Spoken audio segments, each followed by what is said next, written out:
shalom, shalom, shalom, shalom. Bonjour, bon après-midi, bonsoir, cela dépend du temps, cela dépend de l'heure où vous me recevez et de partout où vous êtes. C'est moi votre frère, votre ami et votre connaissance, le prophète Jean-Luc Amani. Du nom, je m'appelle Jean-Luc Amani. Je suis un chrétien et je suis aussi serviteur de Dieu. Je viens devant vous pour donner deux messages. Le premier, c'est pour la République du Congo, pas la République démocratique du Congo, c'est-à-dire Congo-Brazzaville. Et le second, c'est pour la RDC. Donc les deux messages sont liés, c'est pourquoi je le donne. Alors, toi qui vas écouter ces messages, écoute-le et essaie de partager à une autre personne, permets à une autre personne et permets à une autre personne de l'écouter. Si tu n'es pas encore abonné à cette chaîne où tu me suis, la chaîne La Vérité, abonne-toi. Nous sommes connectés chaque mardi et samedi à partir de 20 h pour les études bibliques, c'est-à-dire on fait des lives. Et quand l'Éternel nous donne des sessions extra ou des sessions de prière, nous sommes toujours là. Prions. Éternel des armées, Dieu d'Abraham, Dieu d'Isaac, Seigneur, l'Éternel, le Tout-Puissant, le Fort, le Grand, les grâces, Seigneur Jésus-Christ, je sais que tout concourt à la volonté de ton amour et ta bonté.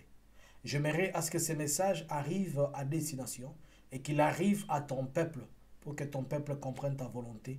Ouvre les oreilles et les yeux de tout un chacun de nous au nom de Jésus. Amen. Nous allons sans pour autant tarder ouvrir nos Bibles. J'aimerais que tu ouvres ta Bible. Nous allons partir dans le livre du prophète Ésaïe. Ésaïe, le chapitre 40, le verset 9. Je lis au nom du Seigneur Jésus. Monte sur une haute montagne, Sion, pour publier une bonne nouvelle. Élève avec force ta voix, Jérusalem, pour publier la bonne nouvelle. Élève ta voix, ne crains point. Dis aux villes de Juda, voici notre Dieu. Amen. Je réponds, la première phrase qui me dit, monte sur une haute montagne, Sion, pour publier la bonne nouvelle. Élève avec force ta voix, Jérusalem. Nous venons de lire un passage où l'Éternel, lui-même étant Dieu, il est en train de parler au peuple et notamment à son peuple de Jérusalem, c'est-à-dire à son peuple qu'il a choisi et qu'il avait mis à part, pour lui dire, il choisit une personne, il dit cette personne monte et va publier, parle. C'était qui? C'est la personne du prophète Ésaïe. Ésaïe, c'était un prophète, un serviteur de Dieu, à qui l'Éternel des armées, le Dieu d'Abraham, le Dieu d'Isaac, le Dieu de Jacob, avait doté la force et la capacité pour qu'il reporte ce que Dieu veut, ce que Dieu pense et ce que Dieu dit pour son peuple. Aujourd'hui, nous sommes le 19 mars 2022. Mon message est intitulé Sassou et Kabila. Vous allez vous poser la question Sassou et Kabila, pourquoi? Mais c'est par rapport à ce que je vais vous dire. L'Éternel me dit de venir vous annoncer des choses. L'Éternel m'envoie pour vous informer des choses qui vont se passer. J'étais dans une vision.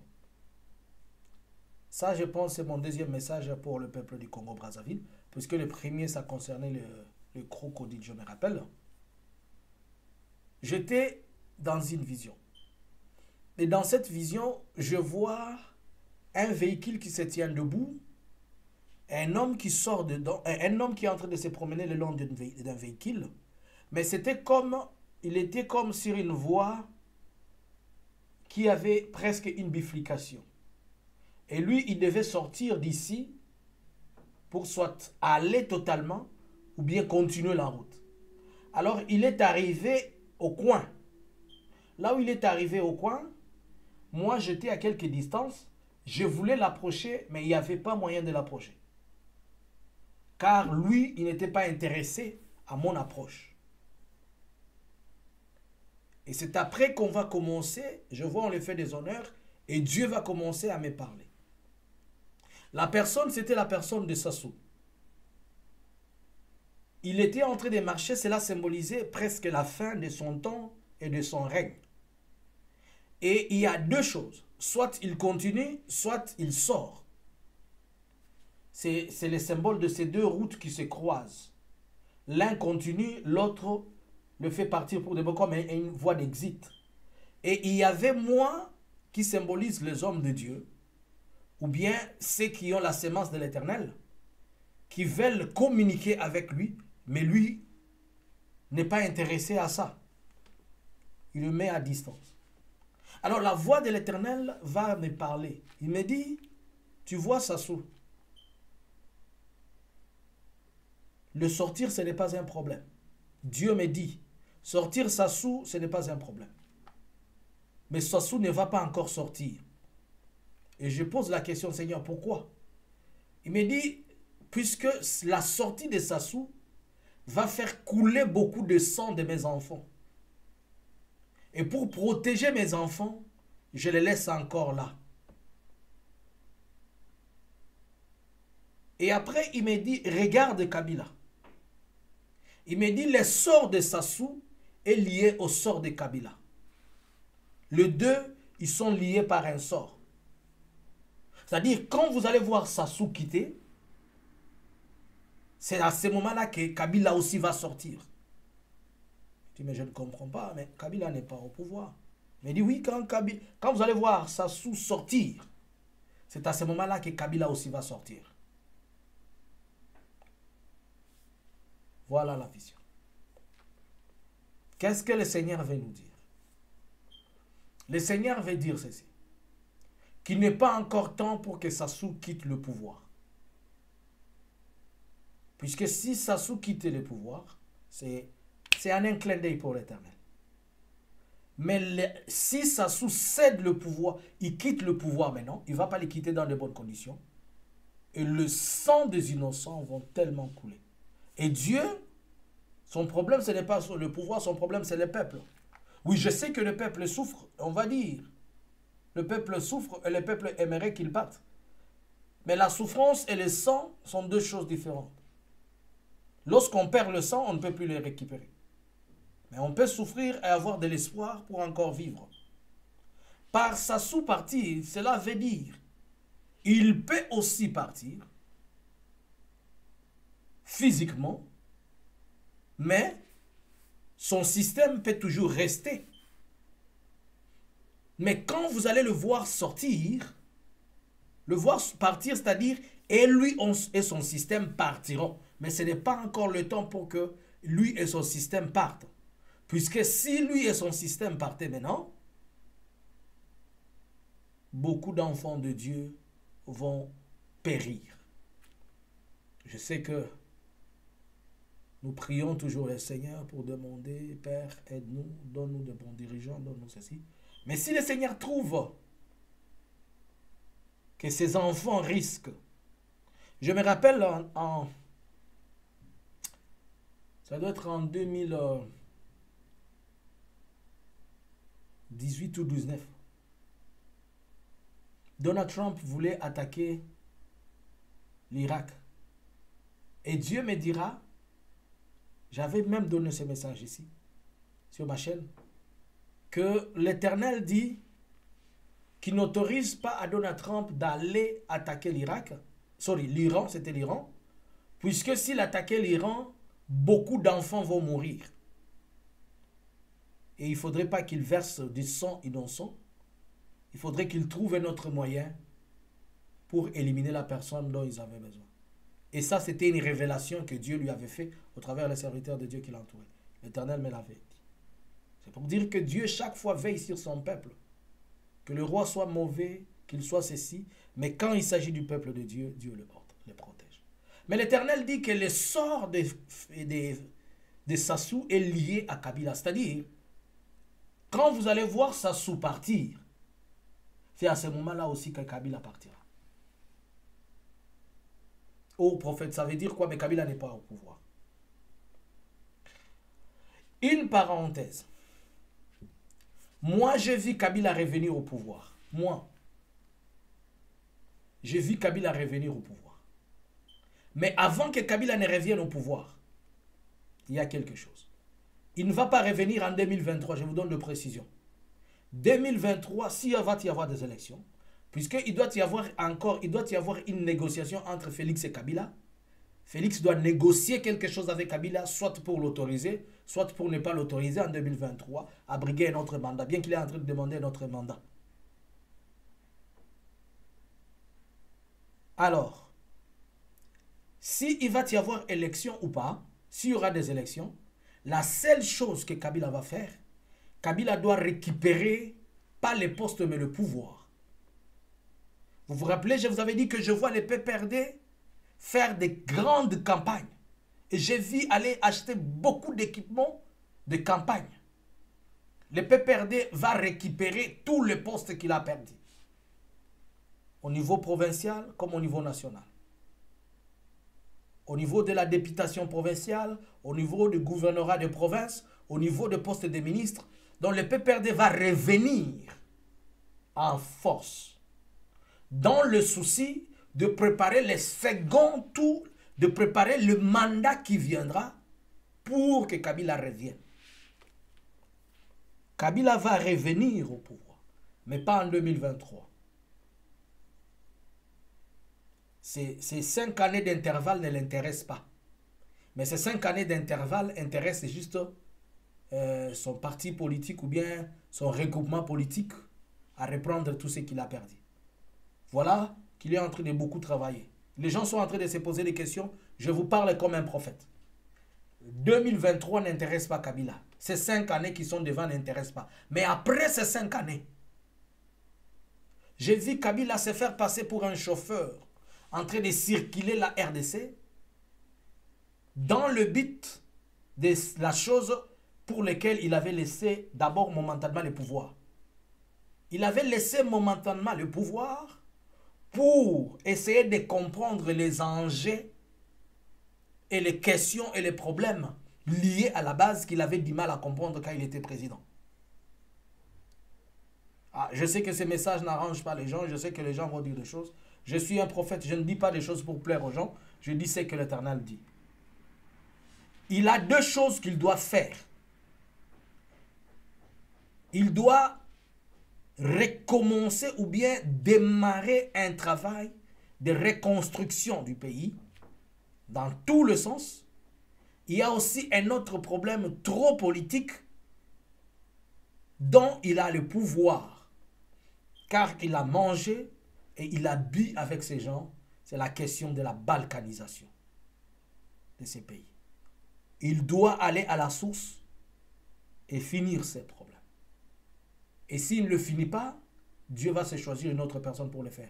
Voici les 2 grandes missions qui l'attendent après. Mais pas ici. Si nous rentrons dans l'arbre prophétique de la RDC.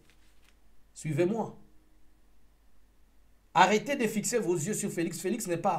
Félix n'est même pas l'ombre. Dans l'arbre généalogique prophétique de la RDC, nulle part on retrouve Félix. Puisque, après, dans l'arbre généalogique, c'est Joseph Kabila. Et après Kabila, c'est Lewan, dans l'arbre prophétique. Puisque c'était le pouvoir de Mobutu. Après le pouvoir de Laurent, Joseph. Et après Joseph, c'est directement Lewan. Il n'y a pas de période où on dit après Joseph, il va y avoir une autre personne et puis Lewan. Non. Dans l'arbre prophétique, dans cet arbre prophétique, il n'y a pas de place prévue pour Félix. Mais Félix s'est glissé dans l'ombre de Kabila. Et il est entré de vrai dans l'ombre de Kabila. Et c'est ainsi que tant que cette ombre, que Félix soit encore là et qu'il parte, et le propriétaire de cette ombre doit revenir pour partir lui avec tout ce qui est à lui. C'est pourquoi la prophétie ici dit que Sassou est lié à Kabila. C'est-à-dire c'est que quand vous allez voir Sassou partir avec ses histoires, c'est ça les signes que le Seigneur nous donne. C'est ainsi aussi que Kabila, avec son système, devront aussi partir et être balayés. Ainsi, certaines choses qui sont lourdes comme doivent laisser la place à celui qui viendra. Félix peut encore avoir un autre mandat, je ne sais pas. Il y a une confusion prophétique après Félix. Cet intervalle-là, avant que Kabila ne revienne, qui est là? Il y a une personne que je suis en train de voir, mais cette personne-là, elle est toujours en contradiction avec Kabila. Cette personne, elle est toujours en contradiction avec Kabila. Je n'ai pas encore de précision si c'est lui qui va revenir, qui va prendre après Félix, ou bien Félix va continuer. Je suis encore en train de prier le Seigneur pour essayer de comprendre. Alors, le message, il est clair, il dit ceci. Pour Congo-Brazza, Sassou va continuer. Si ce n'est pas lui, c'est son système, mais le sassisme va être là comme le kabylisme. Et quand le sassisme va partir, ça sera aussi le temps pour que les kabylisme quittent la RDC. Et pourquoi Dieu ne veut pas que Sassou parte encore? Puisque si Sassou sortait, il y aura beaucoup de sang des innocents qui vont couler. Et Dieu ne veut pas ça. Pendant ce temps, vous qui aspirez au pouvoir et consorts, multipliez, profitez de ceci pour prier, pour programmer, pour planifier et pour vous mettre en place. Dieu vous donne encore du temps pour vous préparer. Et pendant ce temps, la RDC, je sais, vous allez encore dire, prophète, encore. Et si Kabila revenait, il va encore faire 10 ans, 20 ans. Non, je ne connais pas les temps qu'il va faire. C'est flou pour Félix, puisque Félix n'a pas de temps prophétique. Et je vous avais dit depuis le début de prise de pouvoir de Félix que l'Éternel avait dit que c'était un mauvais pilote. Je vous avais dit le jour où il est venu dire enterrer son père. Moi, je vous avais dit que le Seigneur m'a dit, dans ce cercueil, il n'y a rien, c'est vide. Alors, toutes ces choses, vous voyez, des mensonges, des histoires nationales, mensonges comme ci, comme ça. Et vous savez que la prophétie disait qu'avant qu'il ne parte, il doit tomber, il va tomber avant de partir. J'avais donné un message prophétique ici où je dis, je vois, on est en train de faire des émissions pour Félix, mais pour l'humilier. Et on parlait même d'une maladie mentale, qu'il a des problèmes de troubles mentaux. Et on a dit que désormais dans la constitution congolaise, pour qu'un président qu'il dépose sa candidature, on doit vérifier ses capacités intellectuelles. Bien aimé, les choses ne sont pas bonnes pour Félix. S'il y a des gens qui peuvent l'aider et le sauver, je ne sais pas. Mais Félix est en train de vivre 1 Samuel chapitre 16. Dieu a dit à tous les Samuel de ne plus s'encharner et de ne plus parler de Félix. Car je l'ai rejeté pour qu'il ne soit plus là. Alors, est-ce que Dieu va les garder encore pour un temps? Je ne sais pas. Est-ce que Dieu va faire quoi? Je ne sais pas. Mais est-il que Félix est sous l'ombre de Kabila? Donc tout ce que Félix est en train de faire là, prophétiquement, c'est Kabila. Et il faudrait attendre que Kabila finisse ce qu'il doit faire. Ne forcez pas les choses. C'est la volonté de Dieu. Kabila reviendra pour finir ce qu'il doit finir. Et après, Dieu va les prendre, lui, avec son charge, avec toutes ces histoires, comme on avait balayé les impairs, et lui aussi, on va les balayer. Que Dieu vous bénisse et que le Seigneur soit avec vous. Je vous invite à la croisière de prière qui aura en Suède, du 19 au 20 août 2020 et 2022. Vous pouvez nous contacter, le spot est là. Juste payer votre billet, venir en Suède et payer votre paquet pour la croisière et nous allons avoir des moments de prière fortes et puissantes.